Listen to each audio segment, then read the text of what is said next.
Assalamualaikum warahmatullahi wabarakatuh. Alhamdulillah hamdan katsiran thayyiban mubarakan fih kama yuhibbu rabbuna wa yardah.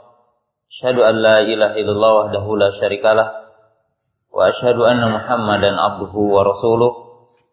Wassalatu wassalamu ala Rasulillah wa ala alihi wa ashabihi wa man tabi'ahum bi ihsanin ila yaumiddin. Ya ayyuhalladzina amanu taqullaha haqqa tuqatih wa la tamutunna illa wa antum muslimun. I'lamu rahimakumullah fa inna khairal hadithi kitabullah wa khairal hadi hadi Muhammad sallallahu alaihi wasallam. Syarrul umuri muhdatsatuha wa kullu muhdatsatin bidah wa kullu bid'atin dhalalah wa kullu dhalalatin finnar. Ma'asyiral muslimin, para thalabatul ilmi, kaum muslimin, para pendengar radio Suara Quran di mana saja berada.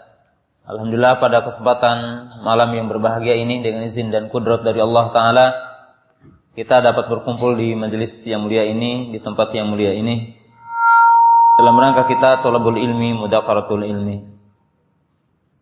Dan pembahasan pada malam hari ini adalah berkaitan dengan masalah azabul qabri, yaitu berkisar tentang azab kubur. Kaum muslimin, para jamaah yang dirahmati Allah Subhanahu wa taala, sebelum menjelaskan secara singkat berkaitan dengan azab kubur dan bagaimana azab kubur itu terjadi, maka saya ingin menjelaskan terlebih dahulu. Jadi hubungan azab kubur dengan masalah iman. Jadi hubungan azab kubur dengan masalah iman. Al-imanu bi adabil qabri wa na'imihi wa fitnatul qabri min dimni al-imani bi arkanil imani sittah. Wa huwa al-imanu biyaumil akhir. Beriman kepada adanya azab kubur dan beriman kepada nikmat kubur, dan termasuk di dalamnya beriman kepada fitnah kubur, adalah termasuk bagian beriman kepada rukun iman yang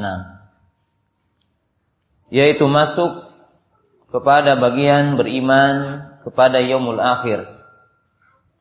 Beriman kepada perkara yang gaib adalah beriman kepada yaumul akhir, yaitu hari yang berkaitan dengan pembalasan, yaitu berkaitan dengan masalah beriman kepada perkara yang gaib.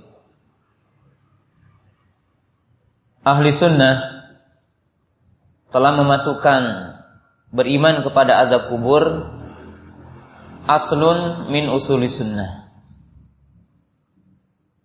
Ahli sunnah telah memasukkan beriman kepada azab kubur dan beriman kepada nikmat kubur, beriman kepada fitnah kubur, termasuk pokok-pokok di antara sunnah. Walidzalika qala al-Imam Sufyan ibn Uyainah rahimahullahu ta'ala, as-sunnatu asyaratun faman kunna fihi faqad istakmala sunnah wa man taraka syai'an minha faqad taraka sunnah. Al-Imam Sufyan ibn Uyainah, beliau mengatakan as-sunnatu asyaratun. Sunnah itu ada 10. Yang dimaksud pokok-pokok sunnah ada 10. Di antara yang disebutkan oleh beliau adalah isbatul qadari, taqdimu Abi Bakrin wa Umar, wal imanu qaulun wa amalun yazidu bi ta'ah wa yanqusu bil ma'siyah, al-Qur'anu kalamullah, wal imanu bi isbati adabil qabri wal haudi wal mizan wal hisab was sirat. Di mana Sufyan ibn Uyainah menyebutkan di antara yang 10 itu, pertama beriman kepada takdir. mendahulukan Abu Bakar dan Umar, mengatakan iman ucapan dan perbuatan, bertambah dengan taat, berkurang dengan maksiat. Kemudian mengatakan Quran adalah kalamullah, bukan makhluk, dan diantaranya beriman kepada azab kubur, beriman kepada mizan, beriman kepada haud, beriman kepada hisab, dan beriman kepada sirat, yaitu jembatan yang ada di atas neraka berserta sifat-sifatnya. Oleh sebab itu, orang yang mengingkari azab kubur dan mengingkari nikmat kubur dan mengingkari di dalamnya adalah fitnah kubur, tidak termasuk ahli sunnah yang sesungguhnya. Karena Imam Sufyan Ibnu Uyainah mengatakan paman kunna fihi faqad istakmala sunnah wa man taraka syai'an minha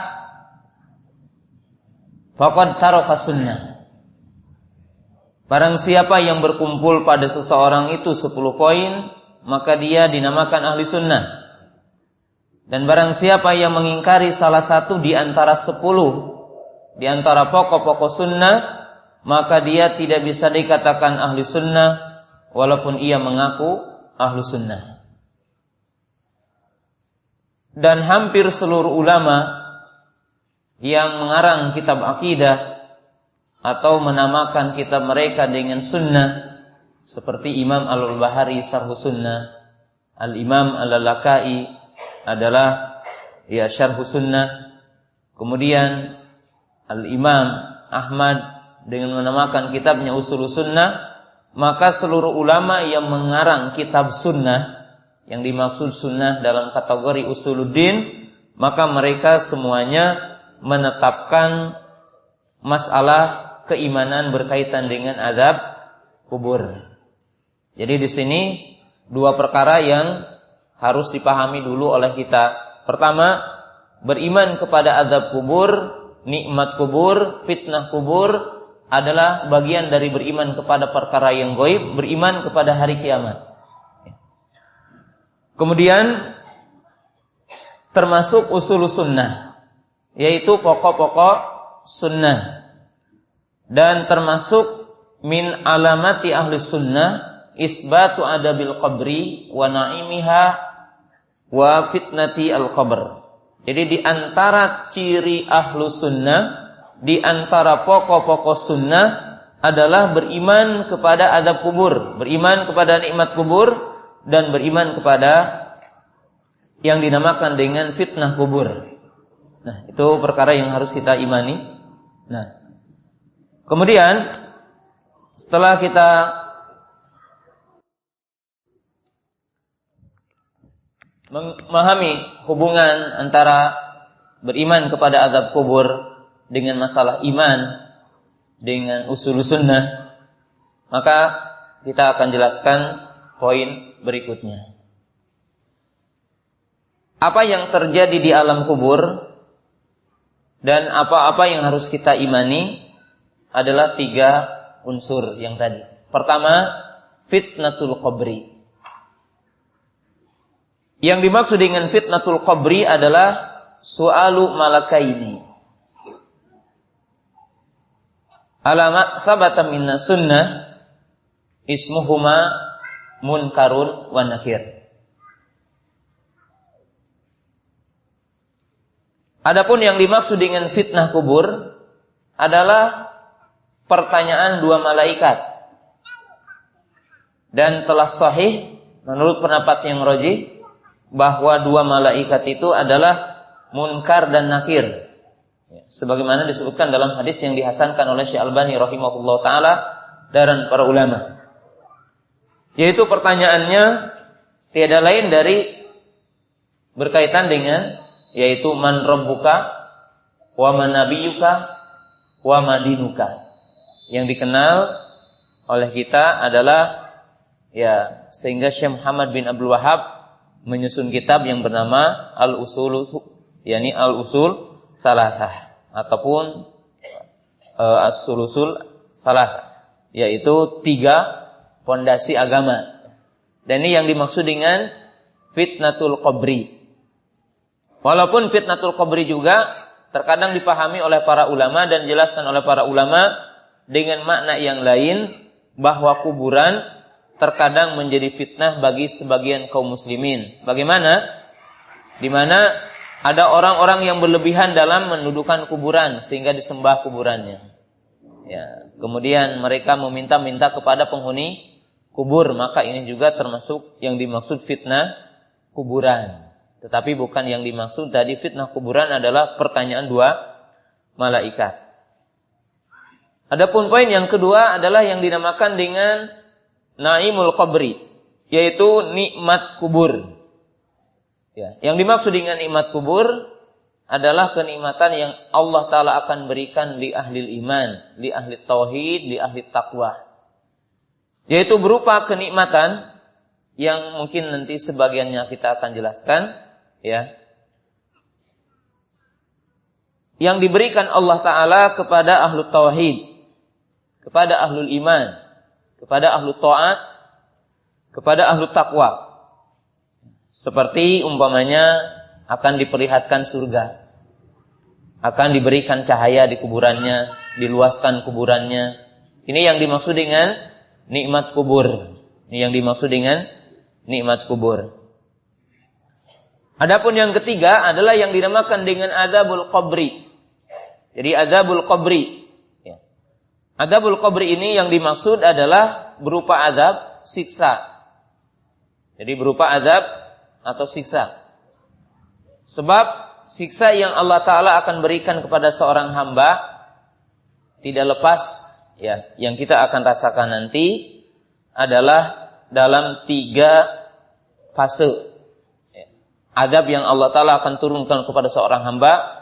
Yang pertama di dunia, berupa musibah, malapetaka, bencana, ujian-ujian yang menimpa kepada kita berupa sakit dan sebagainya. Adapun yang kedua, azab itu dimungkinkan Allah Ta'ala akan menurunkan kepada seorang hamba di alam kubur, di alam barzah. Itu ketika kita berada di kuburan. Adapun setelahnya adalah azab yang Allah Ta'ala akan timpakan kepada kita nanti yaumal qiyamah. Setelah manusia dibangkitkan dari alam kubur, setelah dunia ini dihancurkan semuanya dan kita akan dikumpulkan di alam mahsyar, maka kita akan merasakan ukubah dari Allah ini bagi orang yang berhak untuk mendapatkannya. Imma ketika di arasatil qiyamah, ketika matahari mendekat 1 mil, imma ketika kita dihisab, ketika kita melewati sirat, atau dimungkinkan sebagian kaum muslimin ini akan ada yang diazab dulu di neraka, yaitu mampir dulu apa? Di neraka. Adapun orang-orang kafir, maka mereka akan kekal di neraka. Dan ini sesuatu yang diimani dan wajib diimani oleh seorang mukmin. Yang diwajib diimani oleh seorang mukmin. Nah, adapun yang selanjutnya, setelah kita tahu bahwa makna fitnah kubur, nikmat kubur, azab kubur. Nah, kita ketahui bahwa manusia hidupnya itu punya 5 marhalah. Jadi manusia itu hidup punya 5 fase. Ya. Yang pertama adalah marhalatul adam. Artinya kita itu dari sesuatu yang tidak ada. Berawal dari sesuatu yang tidak ada. Dalam arti kita awalnya tidak ada. Kemudian selain Adam alaihissalam, selain Hawa, maka manusia itu punya marhalah yang kedua, yaitu yang dimaksud dengan marhalatul rahim, yaitu kita berada di alam rahim. Jadi kita berada di alam rahim. Ini adalah kehidupan tersendiri. Jadi kehidupan di alam rahim ini adalah berbeda dengan kehidupan kita di alam dunia. Yang ketiga adalah marhalatud dunya, di mana kita berada dalam marhalah dunia, yaitu kehidupan yang Allah Ta'ala berikan di alam dunia. Sejak kita dilahirkan ke muka bumi ini, dikeluarkan oleh Allah Ta'ala ke muka bumi ini. Adapun yang keempat adalah yang dinamakan dengan marhalah al-barzahiyah atau dinamakan dengan marhalatul qabri, kehidupan kita di alam barzah, kehidupan kita di alam kubur. Dan yang kelima adalah yang dinamakan marhalah al-akhirah, yaitu marhalah fase kita hidup di alam akhirat. Kenapa? Setidaknya kita memahami 5 poin ini, agar kita punya mukadimah untuk memahami tentang azab kubur atau nikmat kubur atau yang dinamakan dengan alam kubur. Para jamaah, para thalabatul ilmi yang dirahmati Allah Subhanahu wa taala, kita ini punya 5 fase. Yang pertama yang dinamakan marhalatul adam. Kita awalnya adalah tidak ada. Allah menciptakan Adam alaihissalam dari tanah. Dan Allah Ta'ala menciptakan kita semua dari air. Sebagaimana disebutkan dalam ayat-ayat Al-Quran. Kemudian kita punya marhalah yang kedua adalah marhalah yang dinamakan kehidupan di alam rahim. Maka hidupnya kita di alam rahim adalah berbeda. Kemudian yang ketiga kita marhalah dunia, yaitu kehidupan di dunia. Yang inti kehidupan di dunia adalah kita beramal. Laksanakan perintah Allah, menjauhi larangan Allah Ta'ala.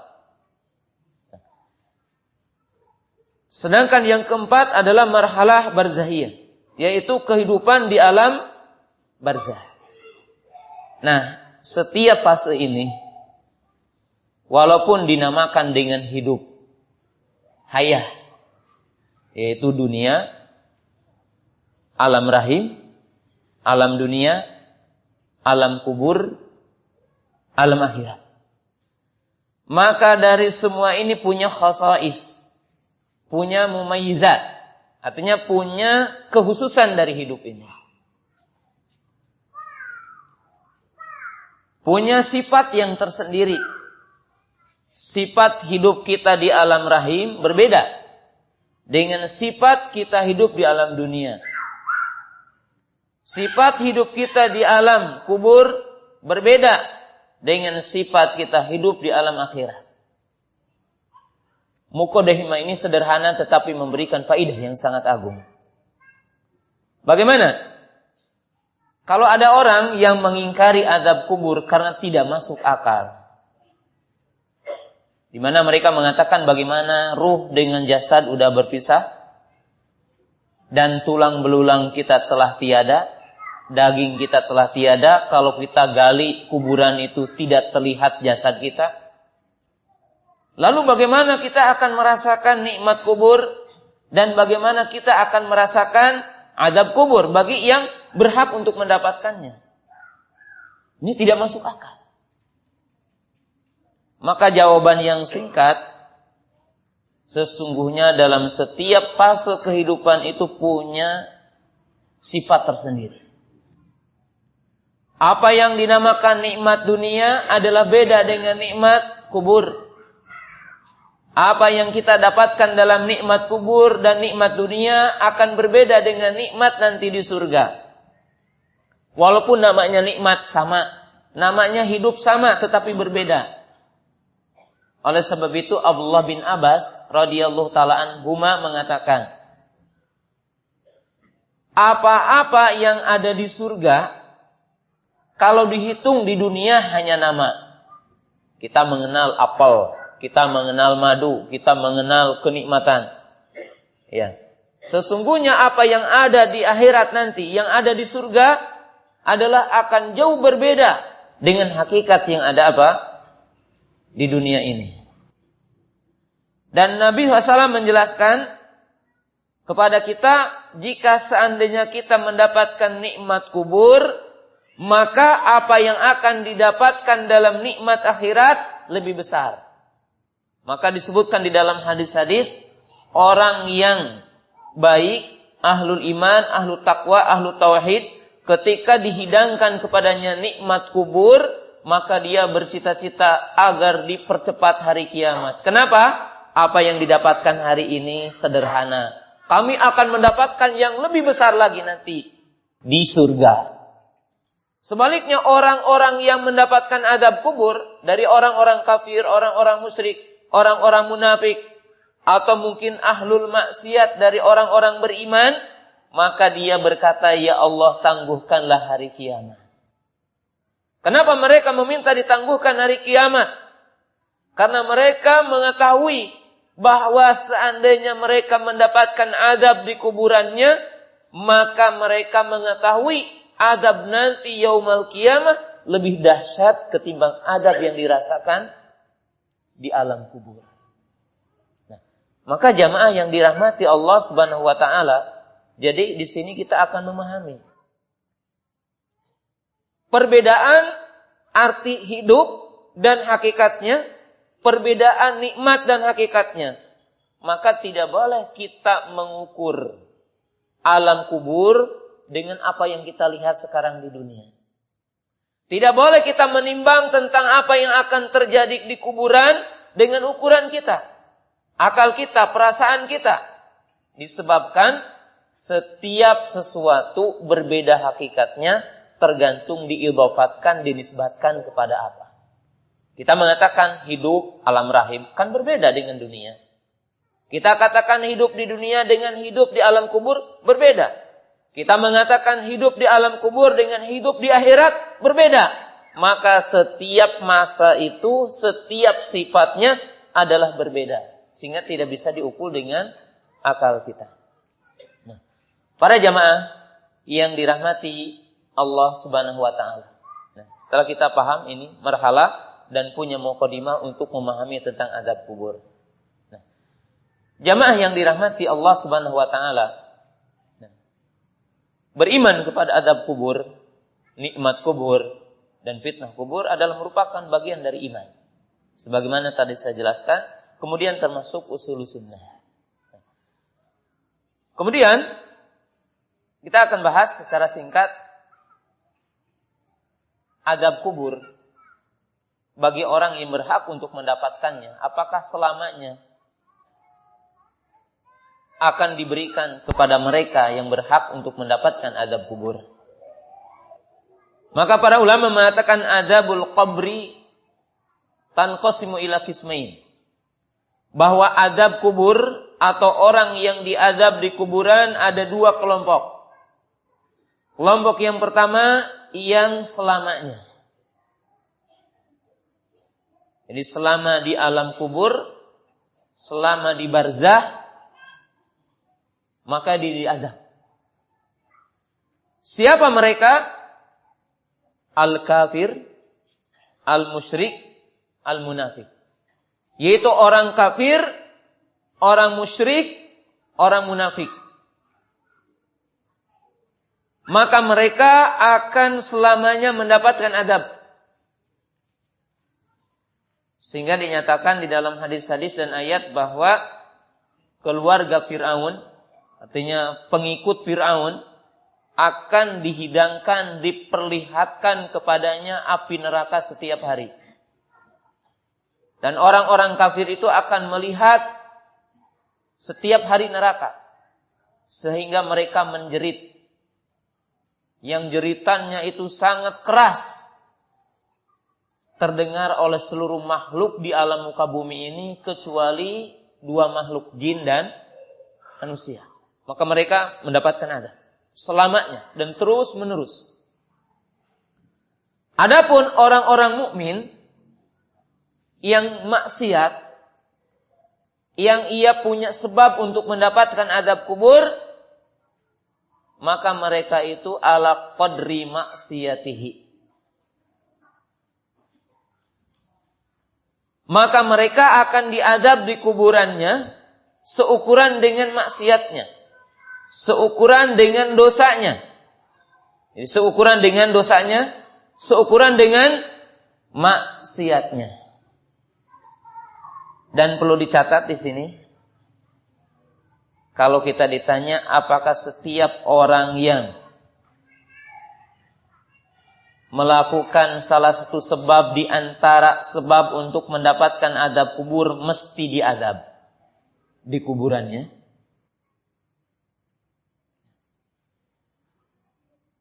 Kalau kita umpamanya mengetahui salah satu adab kubur karena melakukan apa? Namimah. Nanti kita akan jelaskan secara singkat. Kedua, umpamanya karena tidak membersihkan dari air kencingnya. Ketiga, umpamanya karena dia melakukan gulul. Artinya mengambil harta rampasan sebelum apa? Dibagikan. Kemudian pemakan riba. Orang yang berinteraksi dengan riba. Di antara mereka berhak untuk mendapatkan azab kubur. Lalu pertanyaannya, apakah setiap orang yang melakukan salah satu sebab untuk mendapatkan azab kubur mesti diadab di kuburannya? Maka ikhwatu iman yang dirahmati Allah Ta'ala, jawabannya tidak mesti. Berbeda, setiap orang yang melakukan amal soleh, setiap orang yang melakukan kebaikan mesti diberikan ganjarannya. Mesti diberikan pahalanya. Mesti diberikan janji Allah kepadanya. Baik di dunia, ataupun di alam kubur, kenikmatan, ataupun nanti yaumul kiamat. Tetapi dalam keyakinan ahli sunnah, tidak setiap orang yang melakukan dosa mesti diadab. Harus diadab. Disebabkan ada 3 sebab.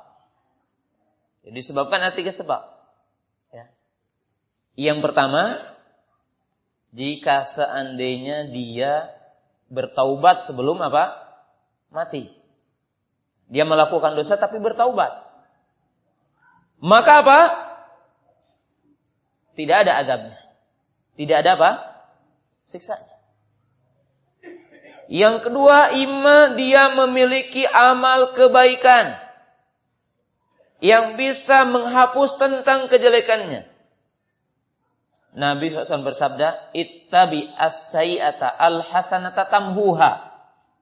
Rasulullah SAW mengatakan, ikutilah kejelekan dengan kebaikan, maka dia akan menghapusnya. Jadi pernah dia melakukan dosa, tapi punya kebaikan, punya amal soleh, maka terhapus dengan sebabnya. Yang ketiga, imma dia mendapatkan musibah. Di dunia ini, sakit, apa saja, musibah, lalu dia bersabar, maka setiap musibah yang menimpa kepadanya akan menghapus dosanya. Dengan sebab kesabaran. Nah ini yang datang dari sebab dirinya sendiri. Maka mungkin saja orang yang punya dosa ternyata tidak diadab di kuburannya. Kenapa? Karena ada sebab dari dirinya yang bisa menghapus kesalahannya. Yang kedua, sebab dari saudaranya. Sebab dari saudaranya. Adapun sebab dari saudaranya, adzan dulu. Ya. Nanti kita tangguhkan ya. Kita tangguhkan insyaallah ba'da isya. Ya. Sampai di sini dulu. Subhanallah.